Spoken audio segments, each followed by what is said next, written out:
ஒளிபரப்ப உதவுபவர்கள் ஜாய்சி ததேயுஸ் குடும்பத்தினர். பெஞ்சமின் திருச்சி இவரின் ஆன்ம இளைப்பாற்றிக்காக வேண்டி.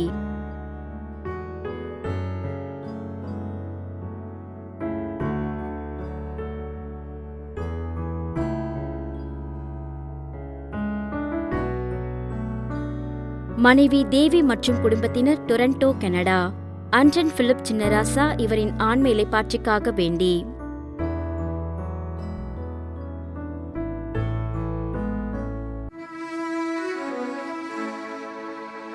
தந்தை மகன் தூயாவியாரின் பெயராலே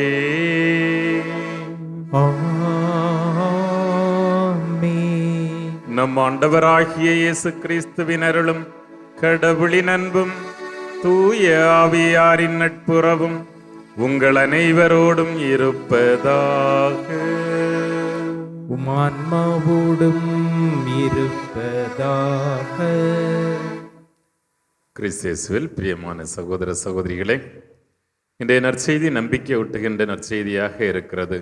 இயேசு தாமே தம்முடைய அழகான வார்த்தைகளால் கேளுங்கள் உங்களுக்கு கொடுக்கப்படும், தேடுங்கள் உண்மையை கண்டடைவீர்கள், தட்டுங்கள் உங்களுக்கு திறக்கப்படும் என்கிற வாக்குறுதியை ஆண்டவர் கொடுக்கிறார். எதை தேடுகிறோம், எதை நோக்கி பயணம் செய்கிறோம் என்ற கேள்வியோடு இறைவன் நமக்கு கொடுத்திருக்கின்ற எல்லா கொடைகளுக்கும் நன்றி செலுத்துவோம். தொடர்ந்து நம்முடைய தேவைகளுக்காக இறை பாதம் நம்பிக்கையோடு நம்முடைய தாய் மரியா வழியாக மன்றாடுவோம். இந்த தெய்வீக பலியை கொண்டாட நம்மையே தகுதியாக்கும் பொருட்டு நம்முடைய பாவங்கள், குற்றம், குறைகள், தவறுகளுக்காக மனம் வருந்தி ஆண்டவருடைய மன்னிப்பை வேண்டுவோம். நம்பி வந்தேன் இயேசுவே, என்னை குணப்படுத்தும். நம்பி வந்தேன் இயேசுவே, என்னை குணப்படுத்தும். எனது நலமே எண்ணி வாழ்ந்து பாவம் செய்தேன் இயேசுவே. நம்பி வந்தேன் இயேசுவே, என்னை குணப்படுத்தும். எல்லாம் வல்ல இறைவன் நம் மீது இரக்கம் வைத்து நம் குற்றம் குறைகளை மன்னித்து தாம் வாக்களித்த நிலை வாழ்விற்கு நம்மை அழைத்து செல்வாராக. ஆமென். மன்றாடுவோமாக. இரக்கம் நிறைந்த ஆண்டவரே, என்றும் நேர்மையானதையே நினைத்து அதையே உடனடியாக செயல்படுத்தும் உள்ளத்தை எங்களுக்கு தந்தருள உம்மை வேண்டுகின்றோம். உம்மால் அன்றி உயிர் வாழ இயலாத நாங்கள் உமக்கு ஏற்ப வாழ தேவையான ஆற்றல் பெறுவோமாக. உம்மோடு தூயாவியாரின் ஒன்றிப்பில் என்றென்றும் இறைவனாய் வாழ்ந்து ஆட்சி செய்கின்ற எங்கள் ஆண்டவரும் உம் திருமகனுமாகிய அதே கிறிஸ்து வழியாக உம்மை மன்றாடுகின்றோம்.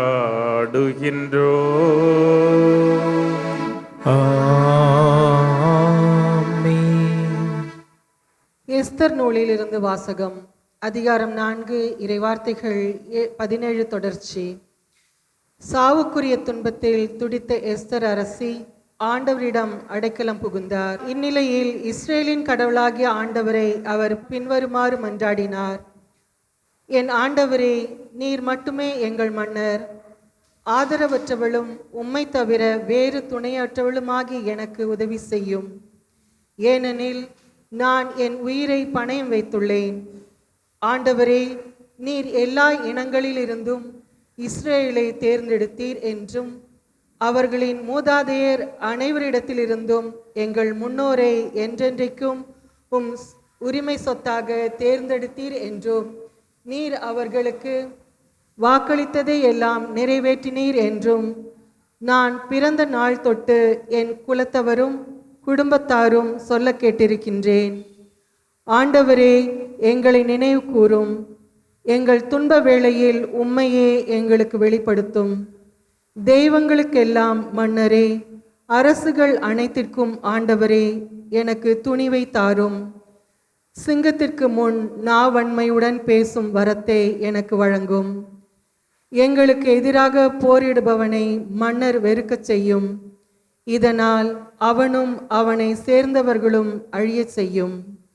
ஆண்டவரே, உம் கைவன்மையால் எங்களை காப்பாற்றும். ஆதரவற்றவளும் உம்மை தவிர வேறு துணையற்றவளும் ஆகிய எனக்கு உதவி செய்யும். ஆண்டவரின் அருள்வாக்கு. இறைவனுக்கு நன்றி.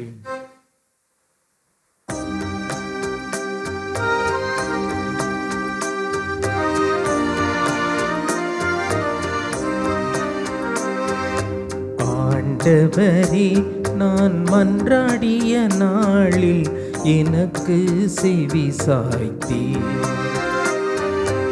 ஆண்டவரே, நான் மன்றாடிய நாளில் எனக்கு செவி சாய்த்தீர். ஆண்டவரே, என் முழு மனதுடன் உமக்கு நன்றி செலுத்துவேன். தெய்வங்கள் முன்னிலையில் உம்மை புகழ்வேன். திருக்கோவிலை நோக்கி திரும்பி உம்மை தாழ்பணிவேன். உமது வலக்கையால் என்னை காப்பாற்றுகின்றீர். நீர் வாக்களித்த அனைத்தையும் எனக்கென செய்து முடிப்பீர். ஆண்டவரே, என்றும் உள்ளது உமது பேரன்பு. உம் கைவினை பொருளை கைவிடாதேயும். ஆண்டவரே, நான் மன்றாடிய நாளில் எனக்கு செவி சாய்த்தீர். ஆண்டவரே, நான் மன்றாடிய நாளில் எனக்கு செவி சாய்த்தீர்.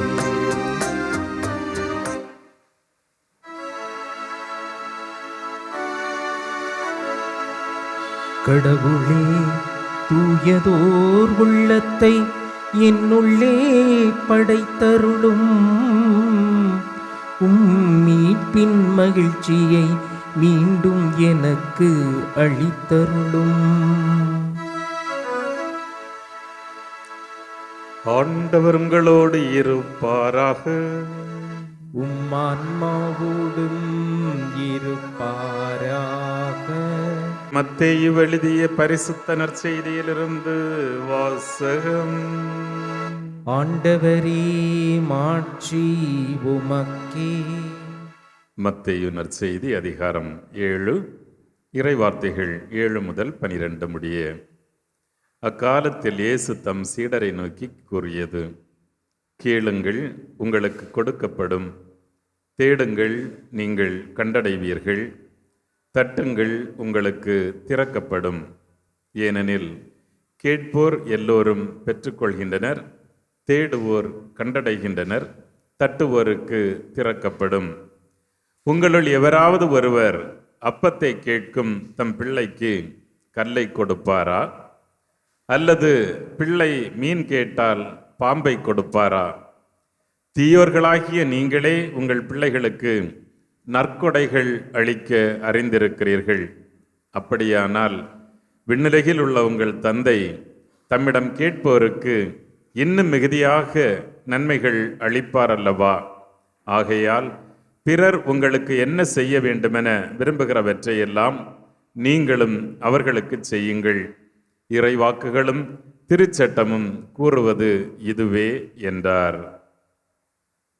இது கிறிஸ்து வழங்கும் வாழ்வு தரும் நற்செய்தி. கிறிஸ்துவே உமக்கு புகழ். கிறிஸ்து இயேசுவில் பிரியமான சகோதர சகோதரிகளே, தவக்காலத்தின் முதல் வாரத்தை கொண்டாடி கொண்டும் வாழ்ந்து கொண்டும் இருக்கின்றோம். இந்த நாட்களில் இறைவன் நம்மீது கொள்ளுகின்ற கருணை, அன்பு, இரக்கம், மன்னிப்பு இவற்றை பற்றியும் நாம் கொண்டிருக்க வேண்டிய அசைக்க முடியாத நம்பிக்கையை பற்றியும் வாசகங்கள் மிக அழகாக எடுத்துரைக்கின்றன. இன்றைய முதல் வாசகத்திலே நாம் அழகாக கேட்டது போல, எஸ்தர் அரசி தன்னுடைய ஒட்டுமொத்த துன்பச் சூழலில் இறைவனையே தன்னுடைய ஒரே உறுதியான நிலைப்பாடாக நின்று பற்றி கொண்டு மன்றாடுவதை முதல் வாசகமாக நாம் வாசித்தோம். இன்றைய பதிலுரை பாடல் நமக்கு மிகுந்த ஆறுதலை தருவதாக இருக்கிறது. ஆண்டவரே, நான் உம்மை நம்பி மன்றாடிய நாளில் நீர் எனக்கு செவி சாய்த்தீர். மற்ற எல்லாரும் என்னை கைவிட்டாங்கன்னா கூட நீர் எனக்காக இருந்தீர், நீர் எனக்கு செவி சாய்த்தீர், நீர் என்னை பாதுகாக்கின்றீர், தொடர்ந்து வழிநடத்துகின்றீர், எனக்கு ஆற்றலை தருகின்றீர் என்கிற அந்த நம்பிக்கையான ஒரு சங்கீத ஆசிரியனுடைய பாடல் நம்முடைய வாழ்க்கையின் எல்லா நொடிகளிலும் நினைவுகளிலும் நம்முடைய இதயத்தை தாளாட்டுவதாக இருக்க வேண்டும். ஏனென்றால் கடைசியாக நம்முடைய மன்றாட்டுக்களை கேட்பதற்கு எல்லாம் வல்லவராகிய கடவுள் ஒருவர் எனக்கு இருக்கிறார் என்கிற அந்த அசைக்க முடியாத நம்பிக்கை தான் நம்முடைய வாழ்க்கை பயணத்தை மிக எளிதான ஒன்றாக மாற்றுகிறது. எனவே கடவுள் இருக்கிறார், நான் பிள்ளைக்குரிய பாசத்தோடு கேட்கிற பொழுது, பிள்ளைக்குரிய நம்பிக்கையோடு கேட்கிற பொழுது, அதுவும் ஆண்டவரே சொல்லுகிறார், தீயோராகிய நீங்களே நல்லவற்றை கொடுக்கிற பொழுது அப்பா என்ன சும்மாவா விட்டுருவார் அப்படின்னு சொல்லி. எல்லாம் நல்லவர், எல்லாம் வல்லவர், அப்படி முழுவையும் நன்மைத்தனம் நிறைந்திருக்கிற உங்களுடைய தந்தை சும்மா விட்டுருவாரா? நீங்கள் கேட்பதற்கு மேலாகவே உங்களுக்கு அதை கொடுப்பார் என்கிற ஒரு நம்பிக்கையை ஆண்டவர் தன்னுடைய சீடர்கள் வழியாக ஆயிரக்கணக்கான ஆண்டுகளை கடந்தாலும் நமக்கும் தருகின்றார். நீங்கள் நம்பிக்கையோடு கேளுங்கள், நம்பிக்கையோடு தேடுங்கள், கண்டிப்பாக உங்களுக்கு கிடைக்கும் அப்படின்னு சொல்றாரு. எனக்கு பிடிச்சதெல்லாம் இந்த இரண்டாவது பகுதி தான். இந்த இரண்டாவது பகுதி இயேசு அழகாக தன்னுடைய சீடர்கள் எப்படிப்பட்ட மனநிலையோடு வாழ வேண்டும், ஏன்னா இது தவக்காலத்தில் மிக மிக முக்கியமான ஒரு மனநிலை. இந்த பகுதியை, இந்த திருவிவிலியத்தினுடைய இந்த பகுதியைத்தான் த கோல்டன் ரூல் என்று சொல்வார்கள், பொன் விதி. ஏனென்றால் இந்த பகுதி அப்படியே எல்லா சமய தத்துவங்களிலும் இருக்கிறது. இந்து சமயத்தில் இருக்கிறது, இஸ்லாமிய சமயத்தில் இருக்கிறது, சீக்கிய சமயத்தில் இருக்கிறது. எல்லா சமயங்களிலும் காணப்படுகின்ற ஒரு விதி உண்டென்றால் அது இதுதான் சமயங்களுடைய அடிப்படை. அது சொல்லுகிறது, நீங்கள் பிறர் உங்களுக்கு என்ன செய்ய வேண்டுமென விரும்புகிறீர்களோ அதை நீங்களும் அவர்களுக்கு செய்யுங்கள். கண்டிப்பா உங்களை பார்த்த உடனே யாரும் சாணியை தூக்கி அடிக்கணும்னு நீங்க விரும்ப மாட்டீங்க. உங்களை பார்த்த உடனே ஓடி வந்து உங்க சட்டையை ஏதோ கிழிச்சு போடணும்னு நினைக்க மாட்டீங்க. ஓடி வந்து உங்க முன்னாடி இருந்து கெட்ட வார்த்தை பேசணும்னு நீங்க எதிர்பார்க்க மாட்டீங்க. உங்களை பார்த்த உடனே நறுன்னு சொல்லிட்டு பல்ல கடிச்சுக்கிட்டு கோபத்தை வெளிப்படுத்தணும்னு நீங்க நினைக்க மாட்டீங்க. உங்களை பார்க்கிற பொழுது மிக மோசமான வார்த்தைகளால் அர்ச்சிக்க வேண்டும் என்று நீங்கள் விரும்ப மாட்டீர்கள்.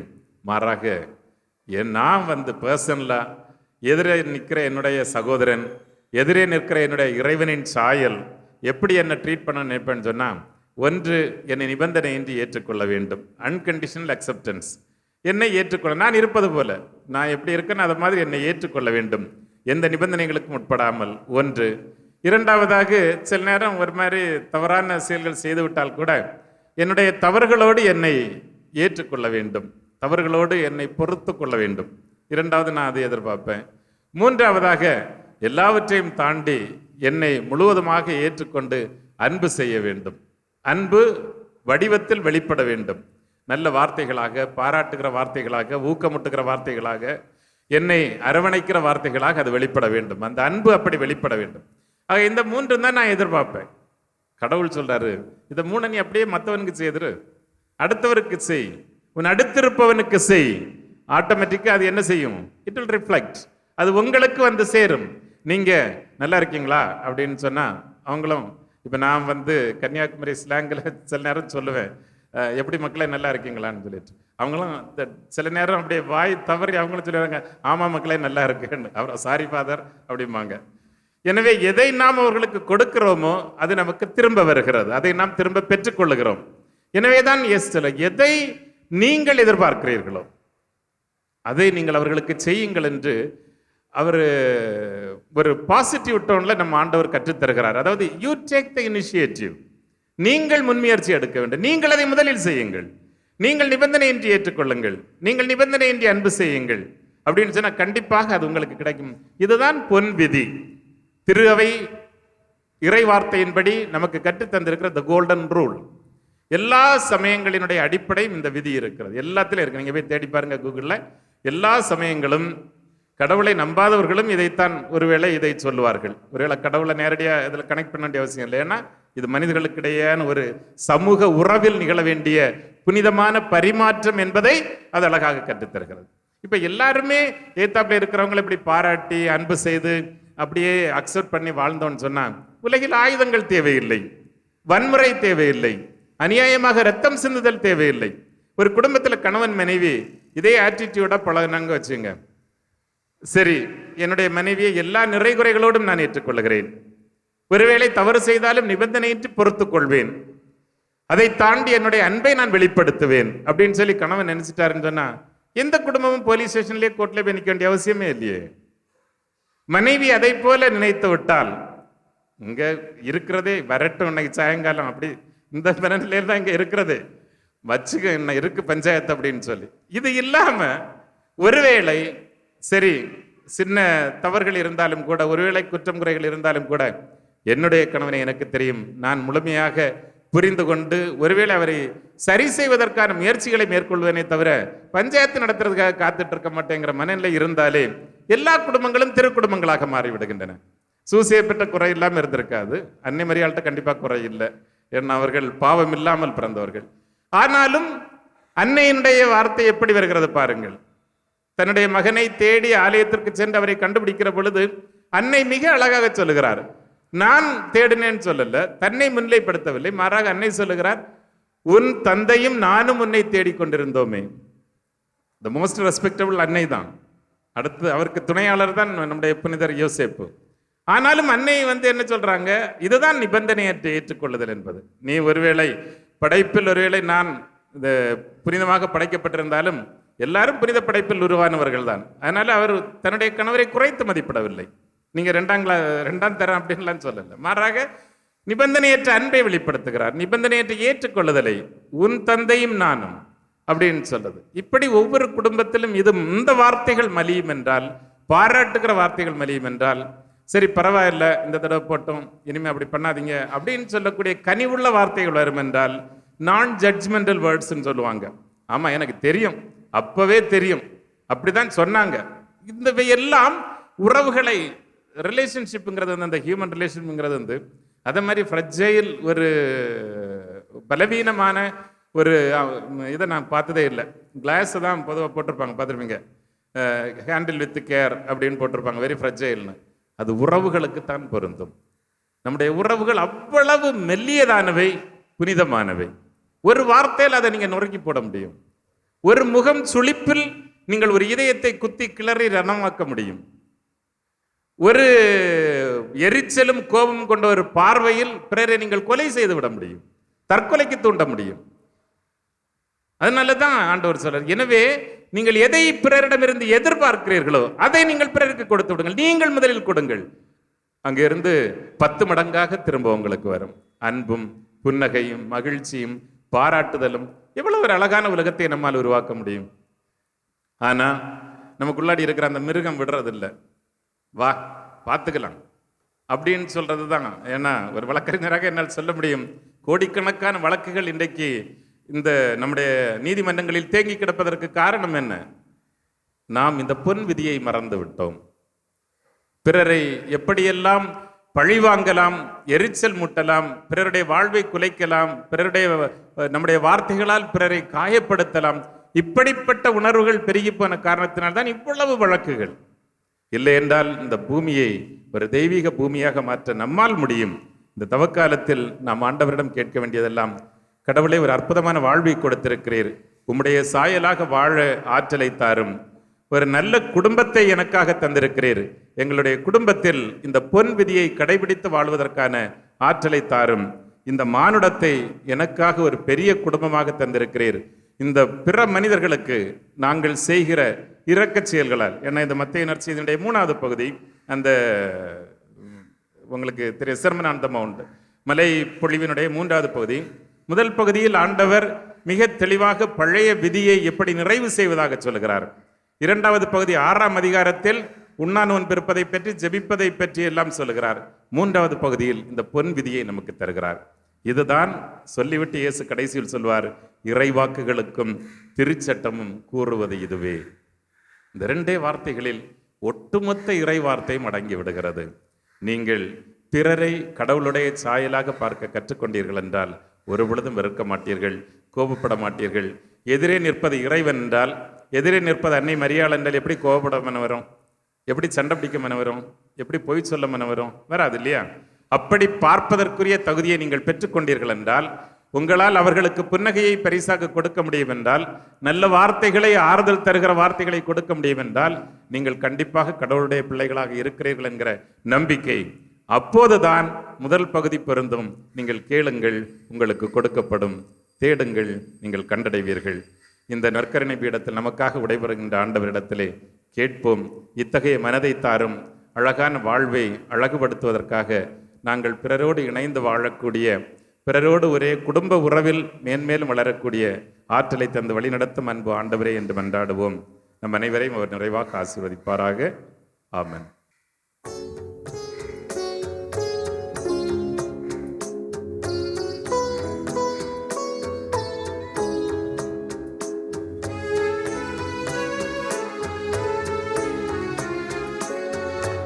உள்ளதை தந்தேன் இறைவா, ஆண்டவரே, உம்மையை உரைத்தேன் தலைவா. உள்ளதை தந்தேன் தேவா, உயர் பலியாக்குவாய் நாதா. உள்ளதை தந்தேன் இறைவா, உம்மையை உரைத்தேன் தலைவா. உள்ளத்தை தந்தேன் தேவா, உயர் பலியாக்குவாய் நாதா.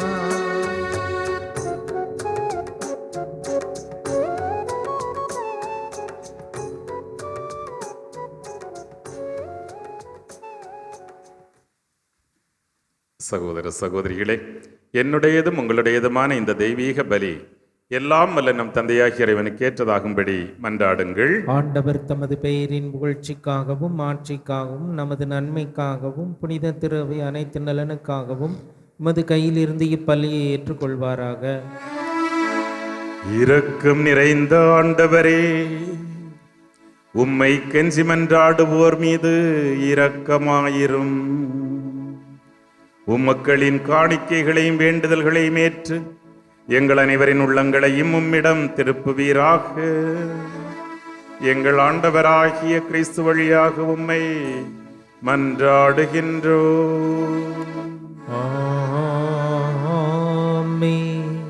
ஆண்டவர் உங்களோடு இருப்பாராக, ஆன்மாவோடும் இருப்பாராக.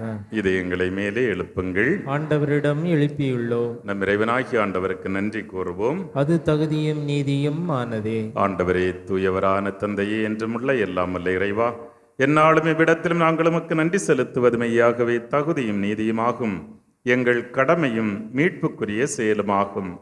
எங்கள் தவ முயற்சிகளால் நாங்கள் உமக்கு நன்றி செலுத்தவும், எங்கள் ஆணவத்தை தளர்த்தவும், ஏழைகளுக்கு உணவளிக்கவும், இவ்வாறு உமது இரக்கத்தை பின்பற்றவும் நீர் திருவுளமானீர். ஆகவே எண்ணற்ற புனிதர் வானதூதரோடு சேர்ந்து நாங்களும் நம்மை போற்றி புகழ்ந்தேத்தி முடிவின்றி ஒரே குரலாய் சொல்வதாவது: தூயவர் தூயவர் தூயவர், வான்படிகளின் கடவுளாம் ஆண்டவர். விண்ணகமும் மண்ணகமும் உமது மாட்சியால் நிறைந்துள்ளன. உன்னதங்களிலே ஓசன்னா. ஆண்டவர் பேரால் வருகிறவர் ஆசி பெற்றவர். உன்னதங்களிலே ஓசன்னா. ஆண்டவரே, நிர்மையாகவே தூயவர், தூய்மை அனைத்திற்கும் ஊற்று. ஆகவே உம்முடைய ஆவியை பொழிந்து இக்காணிக்கைகளை தூய்மைப்படுத்த உம்மை வேண்டுகின்றோம். இவ்வாறு எங்கள் ஆண்டவர் இயேசு கிறிஸ்துவின் திருவுடலாகவும் திரு இரத்தமாகவும் எங்களுக்கு இவை மாறுவனவாக. எங்கள் மீது கொண்ட அன்பினால் இயேசு பாடுபட உளங்கனிந்து தம்மை கையளித்த போது தம் திருக்கரங்களில் அப்பத்தை எடுத்து உமக்கு நன்றி செலுத்தி வாழ்த்துரைத்து அதை பிட்டு தம் சீடர்களுக்கு கொடுத்து இயேசு கூறியதாவது: அனைவரும் இதிலிருந்து பெற்று உண்ணுங்கள், ஏனெனில் இது உங்களுக்காக கையளிக்கப்படும் என் திருவுடல்.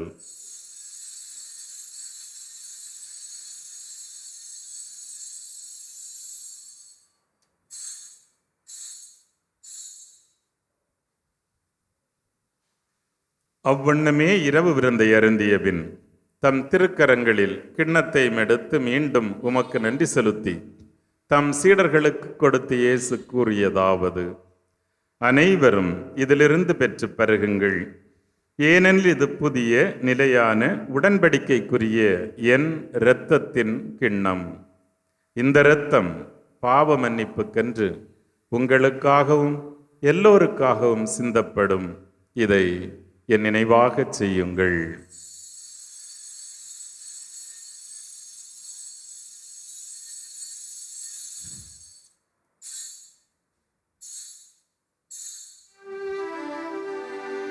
நம்பிக்கையின் மறைபொருள். ஆண்டவரே, நீர் வருமளவும் உமது இறப்பினை அறிக்கையிடுகின்றோ, உமது உயிர்ப்பினையும் எடுத்துரைக்கின்றோ. ஆகவே ஆண்டவரே, நாங்கள் கிறிஸ்துவின் இறப்பினையும் உயிர்ப்பினையும் நினைவு கூர்ந்து எங்களுக்கு வாழ்வு தரும் இந்த அப்பத்தையும் மீட்பை தரும் கிண்ணத்தையும் உமக்கு ஒப்புக் கொடுக்கின்றோம். உம் திருமுன் நின்று ஊழியம் புரிய தகுந்தவர்களாக எங்களை ஏற்றுக்கொண்டீர். எனவே உமக்கு நன்றி செலுத்துகின்றோம். மேலும் கிறிஸ்துவின் உடலிலும் இரத்தத்திலும் பங்கு கொள்ளும் எங்களை தூய ஆவியாருமோடு ஒன்று சேர்க்க வேண்டுமென உம்மை தாழ்மையுடன் மன்றாடுகின்றோம். ஆண்டவரே, உலகெங்கும் பரவியிருக்கும் உமது திரு அவையை நினைவு கூர்ந்தருளும். எங்கள் திருத்தந்தை லியோ, எங்கள் ஆயர் ஜார்ஜ், எல்லா திருநிலையினர் ஆகிய அனைவரோடும் இங்கு கூடியிருந்து ஜெபிக்கின்ற உம்முடைய அன்பு மக்களுடைய வேண்டுதல்களையும் உமது அன்பினால் நிறைவு பெறச் செய்தருளும். உயிர்த்தெழும் நம்பிக்கையோடு இறந்து போன எங்கள் சகோதர சகோதரிகளையும் எங்கள் குடும்பங்களிலிருந்து இறந்த அனைவரையும் இரக்கத்துடன் நினைவு கூர்ந்து உமது திருமுக ஒளியினுள் ஏற்றருளும். எங்கள் அனைவர் மீதும் இரக்கமாயிரும். கடவுளின் கன்னித்தாயும் ஆரோக்கிய அன்னையுமான புனித மரியா, அவருடைய அன்பு கணவரான புனித யோசேப்பு, புனித திருத்தூதர்கள், இவ்வுலகில் உமக்கு உகந்தவராய் வாழ்ந்த புனிதர்கள், எங்கள் மறைசாட்சி புனித தேவசகாயம், இவர்கள் அனைவருடனும் நாங்கள் நிலை வாழ்வில் பங்கு கொள்ளும் தகுதி பெற்று உம் திருமகன் இயேசு கிறிஸ்து வழியாக உம்மை புகழ்ந்தேத்தும் வரமருள உம்மை மன்றாடுகின்றோம்.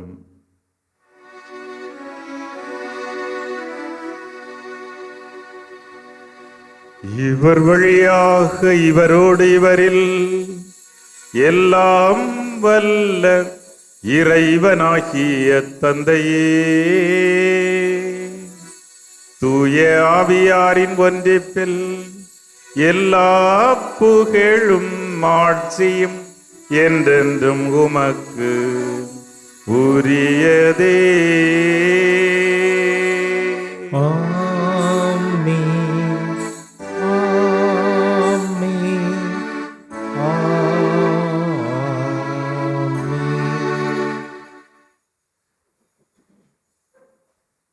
இறைவனே நமது தந்தை, நாம் அவரது பிள்ளைகள் என்ற நம்பிக்கையோடு விண்ணக தந்தையை நோக்கி மன்றாடுவோம். விண்ணுலகில் இருக்கின்ற எங்கள் தந்தையே, உமது பெயர் தூயது என போற்ற பெறுக. உமது ஆட்சி வருக. உமது திருவுளம் விண்ணுலகில் நிறைவேறுவது போல மண்ணுலகிலும் நிறைவேறுக. எங்கள் அன்றாட உணவை இன்று எங்களுக்கு தாரும். எங்களுக்கு எதிராக குற்றம் செய்வோரை நாங்கள் மன்னிப்பது போல எங்கள் குற்றங்களையும் மன்னியும். எங்களை சோதனைக்கு உட்படுத்தாதேயும், தீமையிலிருந்து எங்களை விடுவித்தருளும். ஆண்டவரே, எம் வாழ்வை சூழ்ந்திருக்கின்ற தீமைகள் அனைத்திலும் இருந்து எங்களை விடுவித்து எங்கள் வாழ்நாளில் உமது அமைதியை கனிவோடு தந்தருள உம்மை மன்றாடுகின்றோம். உமது இரக்கத்தின் உதவியால் நாங்கள் பாவத்திலிருந்தும் எங்களை வாட்டி வருத்தும் நோய்களிலிருந்தும் விடுதலை பெற்று யாதொரு கலக்கமும் இன்றி நலமாயிருப்போமாக. நாங்கள் எதிர்நோக்கி இருக்கும் பேரின்பத்திற்காகவும் எம் மீட்பராகிய இயேசு கிறிஸ்துவின் வருகைக்காகவும் மகிழ்ச்சியுடன் காத்திருக்கின்றோம். ஏனெனில் ஆட்சியும் வல்லமையும் ஆட்சியும் என்றென்றும் அதே. ஆண்டவராகிய இயேசு கிறிஸ்துவே, அமைதியை உங்களுக்கு விட்டுச் செல்கின்றேன், என் அமைதியையே உங்களுக்கு தருகின்றேன் என்றும் திருத்தூதர்களுக்கு சொன்னீரே. எங்கள் பாவங்களை பாராமல் உமது மக்களின் நம்பிக்கையையே கண்ணோக்கி எங்களுக்கும் எங்கள் குடும்பங்களுக்கும் ஒற்றுமை, அமைதி, மகிழ்ச்சி ஆகிய கொடைகளை தந்தருள்வீராக. என்றென்றும் வாழ்ந்து ஆட்சி செய்கின்றவர் நீரே. ஆமென். ஆண்டவருடைய அன்பும் அமைதியும் உங்கள் அனைவரோடும் இருப்பதாக, ஆன்மாவோடும் இருப்பதாக. ஒருவருக்கொருவர் கிறிஸ்துவின் சமாதானத்தை பரிமாறிக்கொள்வோம். உலகின் பாவங்களை போக்கும் இறைவனின் செம்மறியே, எங்கள் மேல் இரக்கமாயிரும். உலகின் பாவங்களை போக்கும் இறைவனின் செம்மறியே, எங்கள் மேல் இரக்கமாயிரும். உலகின் பாவங்களை போக்கும் இறைவனின் செம்மறியே, எங்களுக்கு அமைதியை அளித்தருளும். இதோ நம் ஆண்டவர் இயேசு கிறிஸ்து, நம் தந்தை விண்ணிலிருந்து மண்ணிற்கு அனுப்பிய மாபெரும் கொடை இவரே. நம்மை தம் நண்பர்களாக ஏற்றுக்கொண்டதால் நமக்காக தன் உயிரை கொடுத்தவர். இந்த செம்மறியின் விருந்துக்கு அழைக்கப் பெற்ற நாம் அனைவரும் பேறு பெற்றோர். ஆண்டவரே, நீர் என் இல்லத்தில் எழுந்தருள நான் தகுதியற்றவன். ஆனால் ஒரு வார்த்தை மட்டும் சொல்லி இருளும், எனது ஆன்மா நலமடையும். நன்றி கூறி மன்றாடுவோமாக. ஆண்டவரே எங்கள் இறைவா, எங்கள் மனம் திரும்புதலின் அரணாக புனிதமிக்க இத்திருப்பலி விளங்க உம்மை வேண்டுகின்றோம். அதனால் இக்காலத்திலும் வருங்காலத்திலும் இவற்றை எங்களுக்கு அருமருந்தாய் ஆக்குவீராக. எங்கள் ஆண்டவராகிய கிறிஸ்து வழியாக உம்மை மன்றாடுகின்றோம். ஆமென். ஆண்டவர் உங்களோடு இருப்பாராக. உமான்மாவோடும் இருப்பாராக. எல்லாம் வல்ல இறைவன் தந்தை, மகன், தூய ஆவியார் உங்களை தம் ஆசியால் நிரப்புவாராக.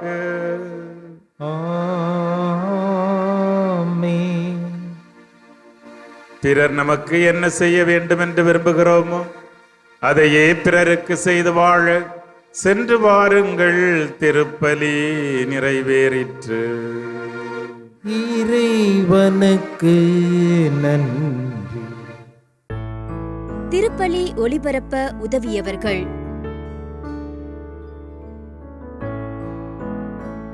ஜாய்சி ததேயுஸ் குடும்பத்தினர், பெஞ்சமின் திருச்சி இவரின் ஆன்ம இளைப்பாற்றிக்காக வேண்டி,